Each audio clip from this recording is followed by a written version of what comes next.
Bonjour, chers élèves. On commence notre partie de notre cours concernant le premier chapitre.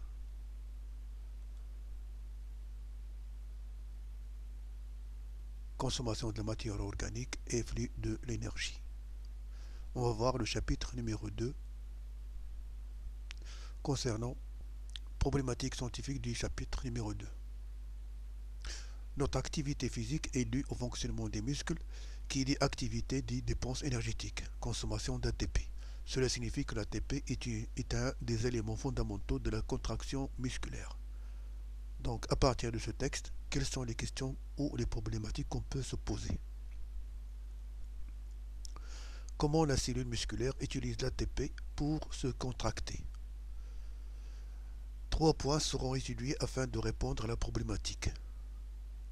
On va voir comment l'énergie chimique de l'ATP est convertie par le muscle en énergie mécanique, quelles sont les structures qui permettent aux muscles striés squelettiques de se contracter et comment l'ATP est-il régénéré pour la continuité de l'exercice physique.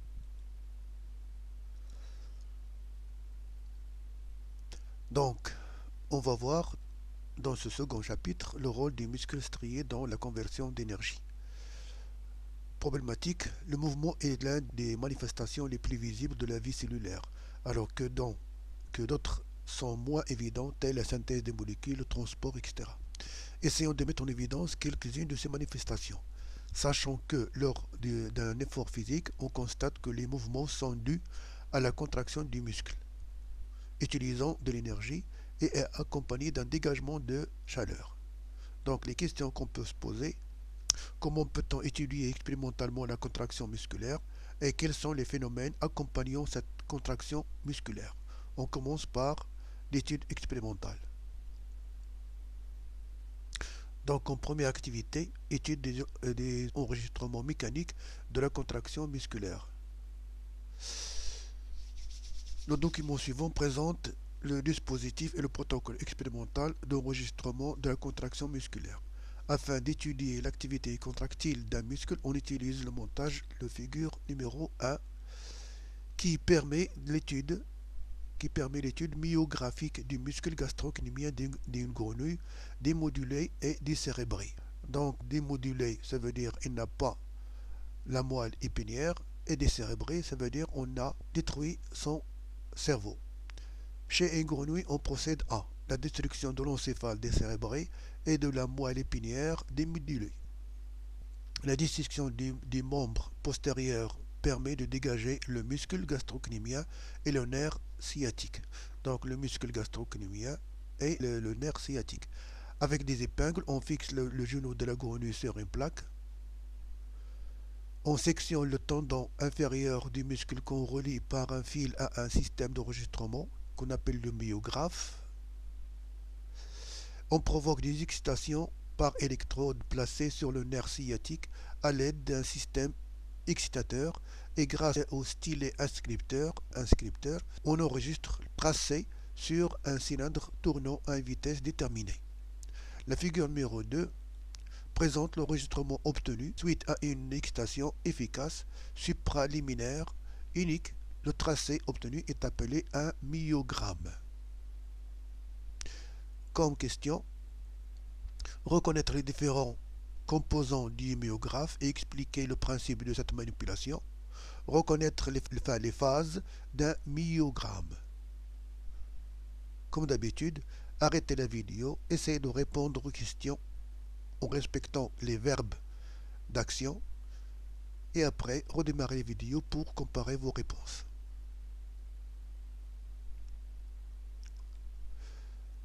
Le myographe est un appareil qui permet l'enregistrement de la contraction musculaire et se compose de un cylindre enregistreur, ce qui est en noir, un stylet inscripteur, un chronographe et un excitateur.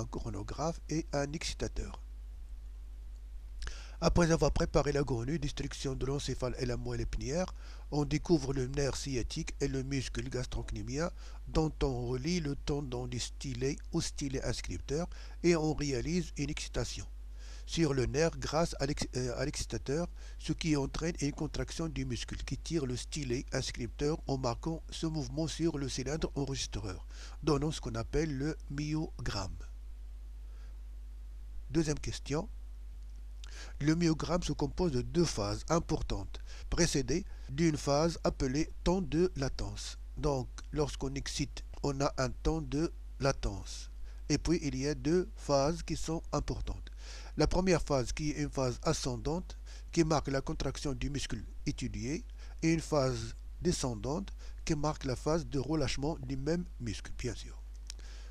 Comme vidéo, on peut voir le dispositif expérimental de la préparation de la grenouille et quelques enregistrements. Donc voilà la grenouille préparée, voilà le système d'enregistrement, le cylindre et le stylet et ainsi que l'excitateur.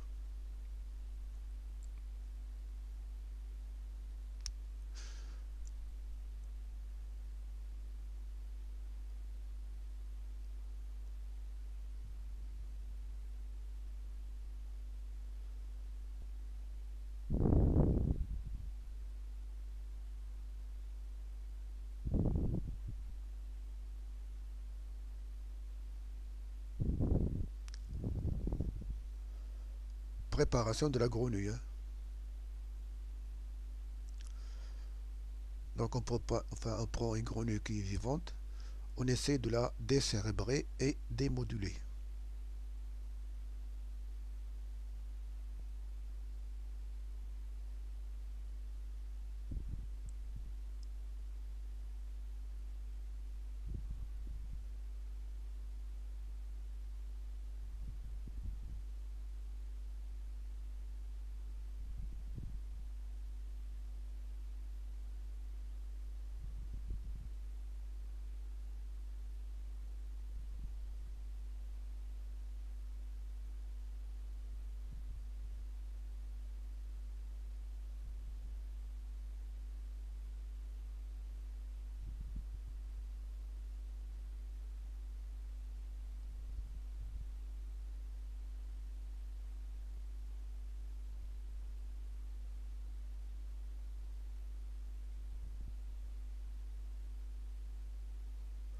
Donc la grenouille perd ses réflexes volontaires.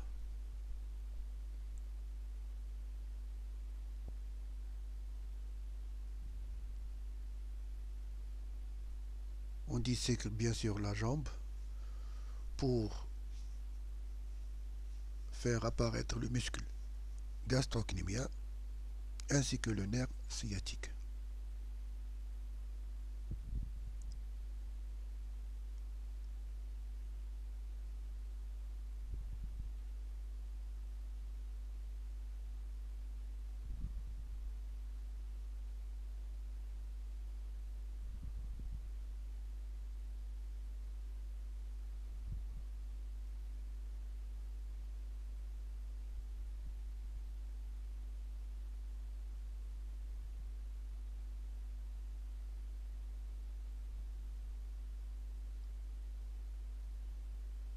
On coupe le tendon.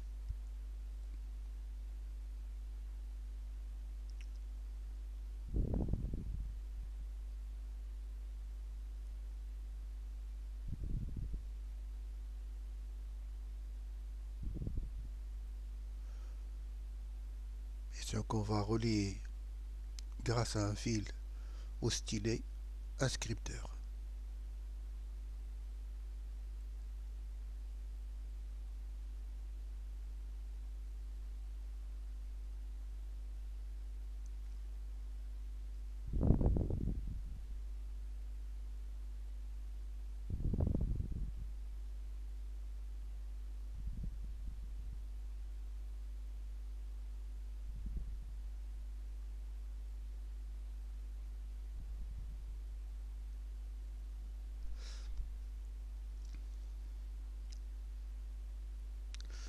Là, on cherche le nerf sciatique qui innerve le muscle gastrocnémien.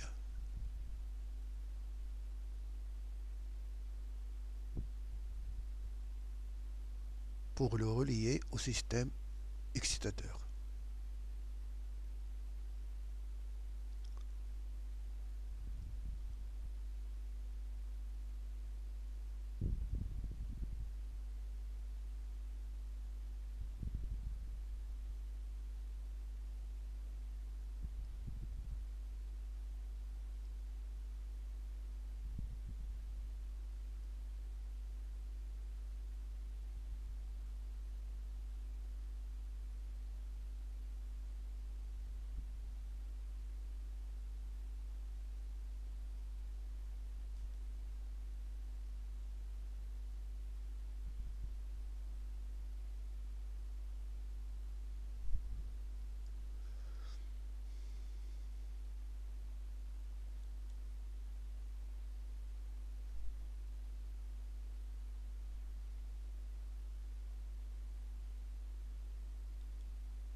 Bon, maintenant on va voir les enregistrements. Donc lorsqu'on excite, voilà ce qu'on peut obtenir. Ce sont des myogrammes.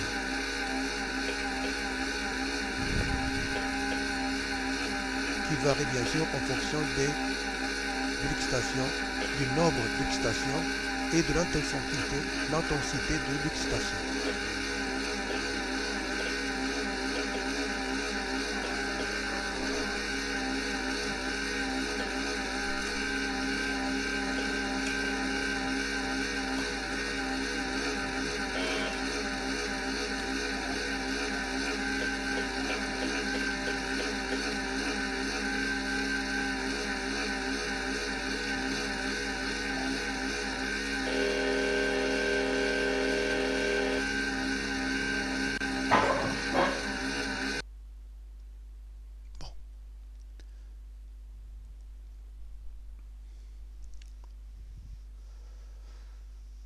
Étude et explication des enregistrements des contractions musculaires obtenues. Comme question, on vous demande de décrire chaque enregistrement obtenu. À partir du document B, comment peut-on expliquer la variation de l'amplitude de la contraction musculaire en fonction de l'intensité de la stimulation?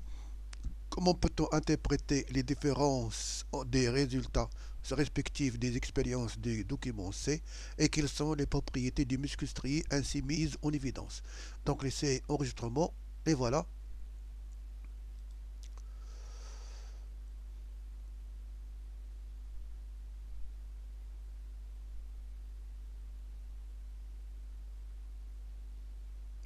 Donc, comme d'habitude, arrêtez la vidéo, essayez de répondre aux questions pour mieux comprendre ce que vous faites. Donc, comme première question, on demande de décrire chaque enregistrement obtenu. Le premier enregistrement est fait d'une seule excitation. Le cylindre tournant à une vitesse déterminée, on applique au nerf sciatique une unique stimulation, 500 mV, qui est une excitation supraluminaire.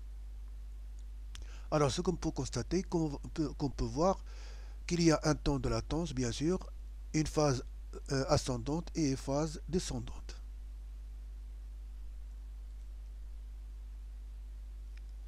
Voilà, le temps de latence, une phase de contraction et une phase de relâchement.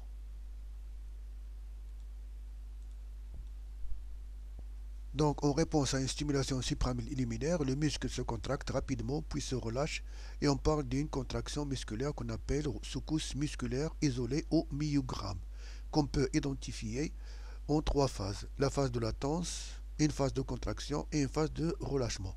La phase de latence correspond à la durée entre le mouvement de l'excitation et le mouvement du début de la contraction. Quelques millisecondes, c'est un temps nécessaire à l'arrivée de l'influx nerveux. La phase de contraction, c'est une phase au cours de laquelle la longueur du muscle décroît. Raccourcissement du muscle, c'est l'intervalle de temps entre le début du raccourcissement et son maximum. Sa durée peut durer entre 10 à 100 millisecondes suivant les muscles. La phase de relâchement, c'est une phase au cours de laquelle le muscle reprend ses dimensions initiales, sa valeur de repos, c'est-à-dire elle retourne à sa taille initiale. Effet de l'intensité de stimulation sur la réponse musculaire, c'est-à-dire on va augmenter l'intensité de l'excitation sur le même muscle. Donc S1, S2, S3, S4, S5, S6. Vous voyez S1, S2, etc. Donc ce qu'on peut constater, S1 ne donne aucune réponse. Donc c'est une excitation qui est infraliminaire, c'est-à-dire on n'a pas atteint le seuil d'excitation. Par contre, S2, on a une réponse. S3, on a une réponse qui est plus ou moins en grande amplitude. De même, S3, S4, S5, mais S4, S5, S6, on a des réponses qui ont la même amplitude, c'est-à-dire la même allure.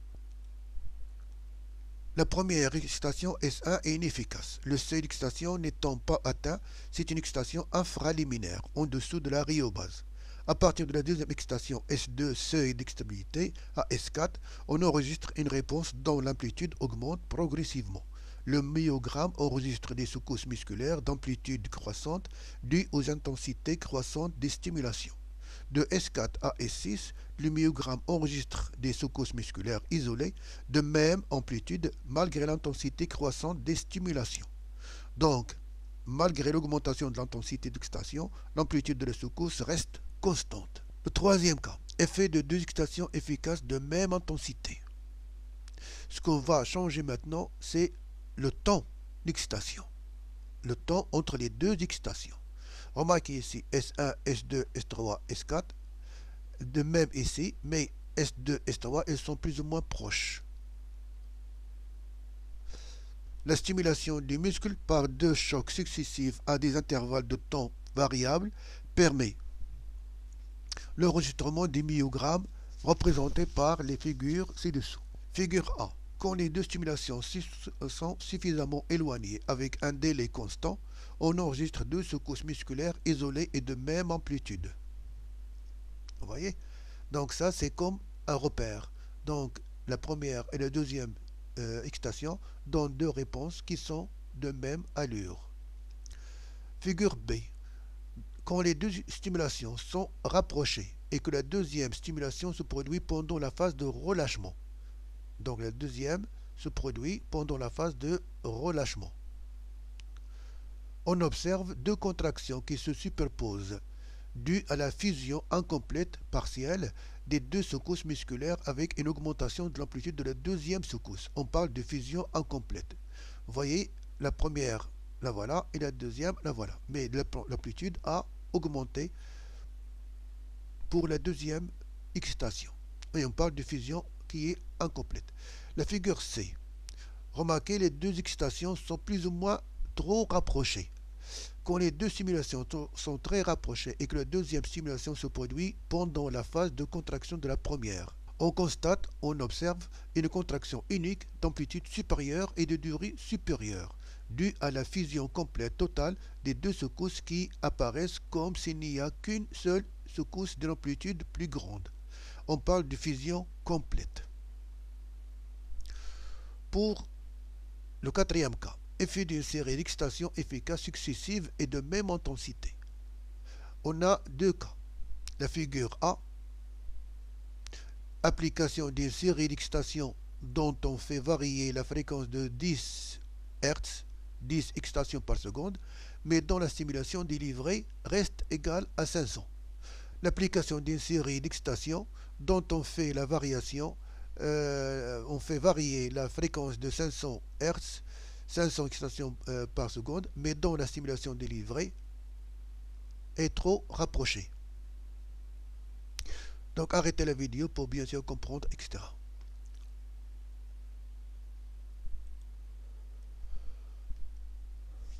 La figure A.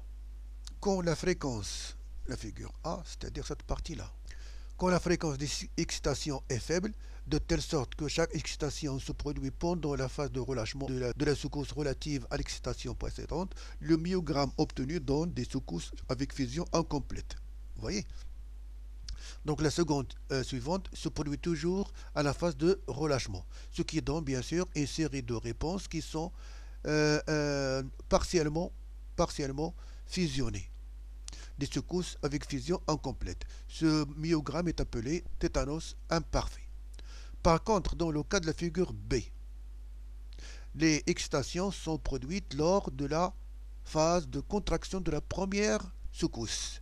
On constate que l'amplitude va augmenter de plus en plus. Donc, quand la fréquence des excitations est grande, de telle sorte que chaque excitation se produit pendant la phase de contraction de la secousse relative à l'excitation précédente, le myogramme obtenu donne des secousses d'amplitude croissante. Vous voyez, les amplitudes vont s'accroître de façon régulière et présentant un plateau régulier.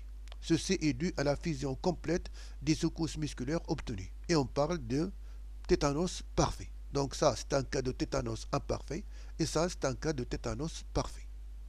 Pour le dernier cas, le myogramme d'un muscle est bien sûr fatigué. On porte une série de stimulations de même intensité sur le muscle gastrocnémien pendant une durée très longue. Et afin d'obtenir une superposition et des enregistrements, on règle la vitesse de rotation des cylindres de telle sorte qu'une excitation unique se produit à chaque tour. Les résultats sont présentés sur la figure A. Donc, par comparaison entre un cas de muscle et un muscle fatigué, en comparant les deux figures, on constate que le muscle fatigué est caractérisé par des secousses musculaires d'amplitude faible et d'une phase de relâchement trop longue. Remarquez ici, l'amplitude elle est plus ou moins grande, par contre ici elle est trop faible. La phase de relâchement, sa durée, la voilà, par contre dans le cas de muscle fatigué, elle est trop longue. Donc la fatigue est caractérisée par une diminution progressive de l'amplitude avec une augmentation de la durée de relâchement jusqu'à l'immobilité complète du muscle. Elle s'y produit donc une fatigue progressivement du muscle. À partir du document B, comment peut-on expliquer la variation de l'amplitude de la contraction musculaire en fonction de l'intensité de la stimulation? C'est-à-dire B, lorsqu'on augmente l'intensité, bien sûr, l'amplitude varie. Comment peut-on expliquer cette observation? À partir de l'enregistrement des documents B, on constate que la variation de l'amplitude de la contraction musculaire est en fonction de l'intensité de la stimulation. Au début, l'augmentation de l'amplitude est due à l'augmentation de l'intensité. Ceci peut être expliqué par l'augmentation du nombre croissant de fibres musculaires excitées et contractées par recrutement. Quand l'intensité atteint une valeur maximale, I4, l'amplitude des secousses musculaires reste constante car toutes les fibres musculaires se sont contractées. L'amplitude de la contraction est donc en fonction du nombre des fibres musculaires mises en jeu, contractées, et est maximale quand toutes les fibres musculaires sont excitées. On parle de phénomène de recrutement. Troisième question. Comment peut-on interpréter les différences des résultats respectifs des expériences des documents C? Document C, et voilà donc les résultats qu'on a observés. C'est-à-dire, lorsque les contractions sont trop éloignées, on obtient deux secousses qui sont identiques. Lorsque la deuxième excitation se produit lors du relâchement, on a ce qu'on appelle une fusion incomplète. Et lorsque il se produit, c'est-à-dire la deuxième contraction se produit lors de la phase de contraction de la première secousse, on a seulement une seule réponse, mais avec une grande amplitude.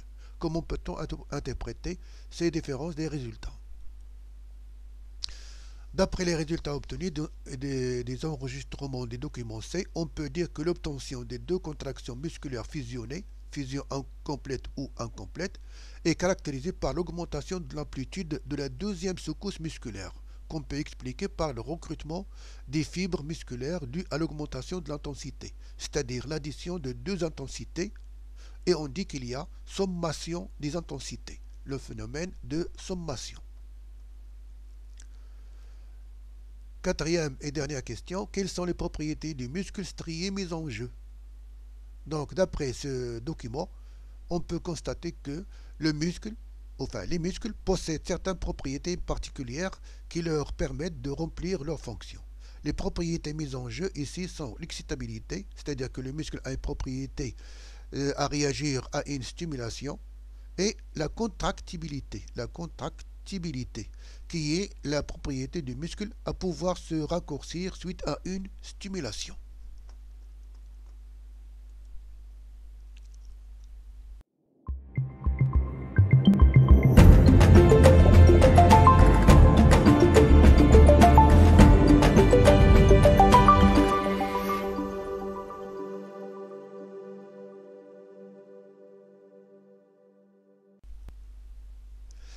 Deuxième activité, quels sont les phénomènes accompagnant la contraction musculaire? Donc, expérience afin d'établir des liens entre les différents phénomènes accompagnant la contraction musculaire, on exploite les documents suivants. En 1920, Hill mesure le dégagement de chaleur accompagnant le travail musculaire. La figure A montre le dispositif expérimental adéquat utilisé et le principe de enregistrement. On peut enregistrer la contraction musculaire et le dégagement de chaleur qui l'accompagne. Pour cela, on utilise des aiguilles thermoélectriques, des aiguilles thermoélectriques formées de deux métaux différents, le cuivre et le nickel, soudées bout à bout.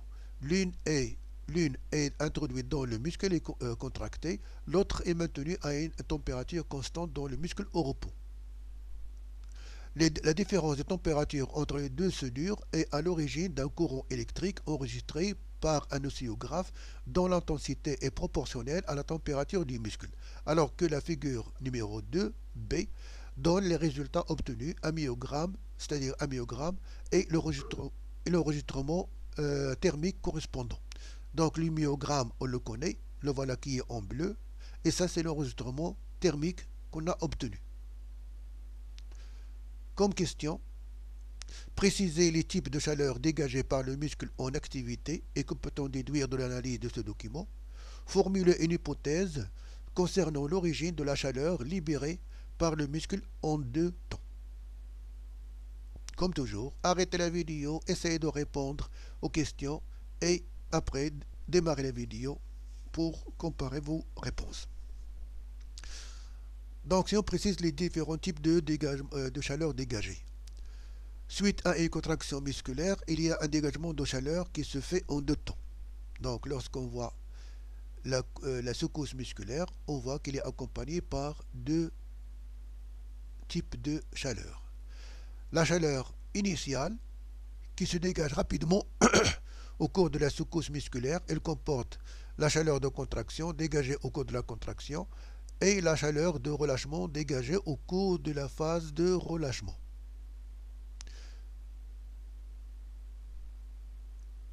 Et une chaleur retardée.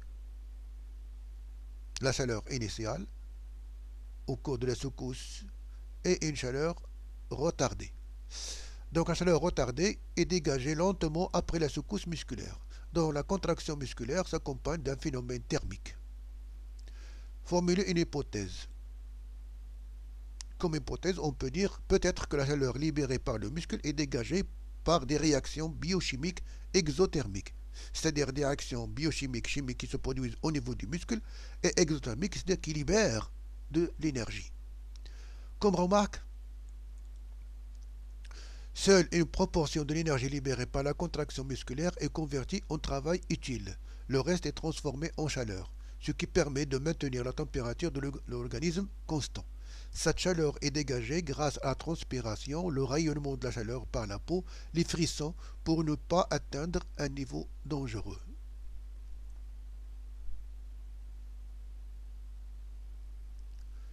Document numéro 2. Pour chercher les autres manifestations accompagnant la contraction musculaire, on analyse les expériences suivantes. La première expérience. Avec un dispositif expérimental adéquat, on peut enregistrer la contraction musculaire et le dégagement de chaleur qui l'accompagne. On réalise deux expériences sur un muscle frais. On stimule, grand A, on stimule un muscle dans un milieu aérobie avec une excitation supraliminaire et on constate qu'il se contracte avec la libération des deux chaleurs initiales et retardées. B. On stimule un muscle dans un milieu anaérobie avec une excitation supraliminaire et on constate qu'il se contracte mais se fatigue rapidement avec libération de la chaleur initiale. Le graphique ci-contre montre les résultats obtenus.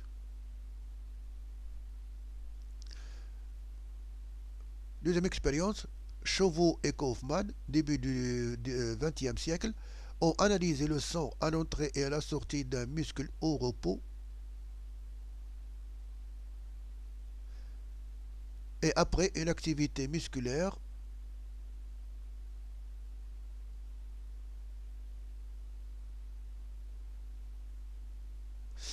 donc expérience de Chauveau analyser le sang à l'entrée et à la sortie du muscle, au repos et après une activité musculaire, on obtient les résultats consignés dans le tableau suivant. Voilà le tableau suivant, pardon.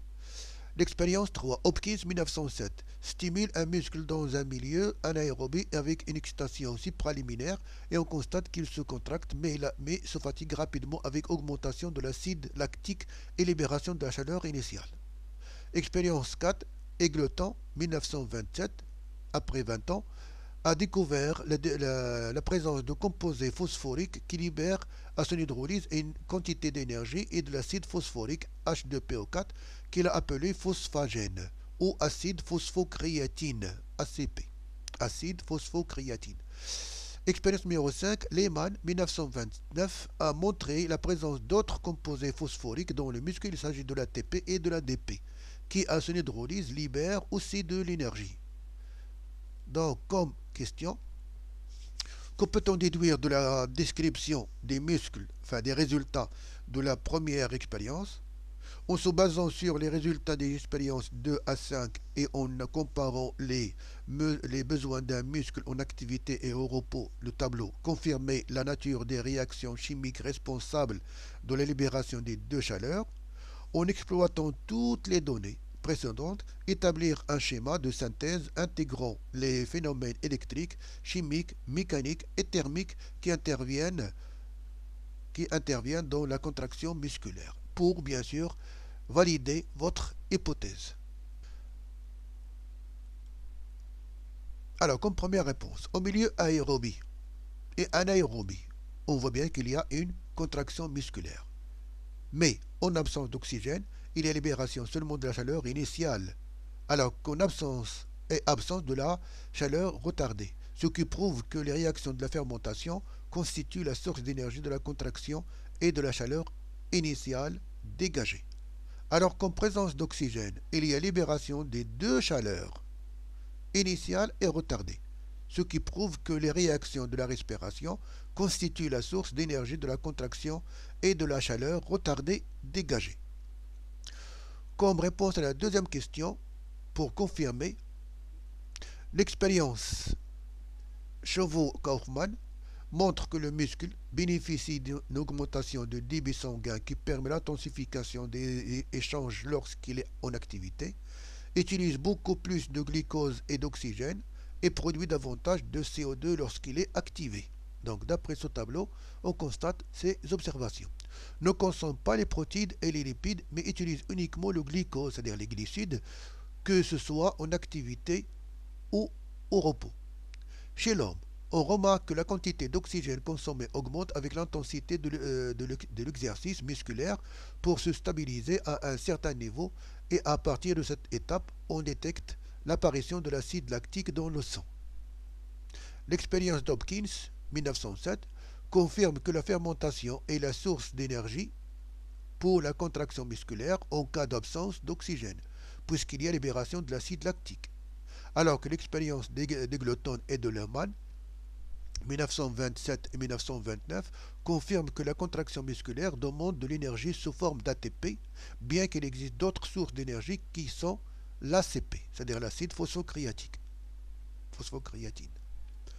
On déduit donc que la contraction musculaire est accompagnée, en plus des phénomènes thermiques, aussi des phénomènes chimiques qui traduisent l'oxydation des glucoses par le processus de la respiration cellulaire pour produire l'énergie nécessaire à la contraction musculaire et même en milieu anaérobie par la fermentation. Donc là, on voit bien que la fermentation et la respiration interviennent dans les réactions biochimiques pour dégrader le glucose qui se trouve bien sûr dans le muscle pour en tirer l'ATP nécessaire à la contraction musculaire. Comme conclusion,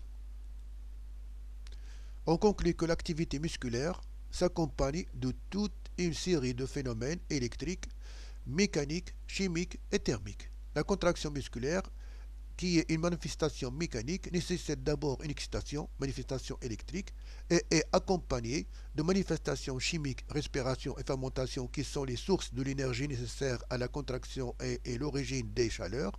de manifestation thermique, chaleur dégagée par l'organisme vivant. Donc, pour mieux comprendre, on va voir ici un exercice. Donc, voilà un QCM. Vous avez des questions ou des propositions ainsi que des réponses. C'est à vous de chercher si elles sont vraies ou fausses. Ou bien sûr, cocher seulement la réponse juste.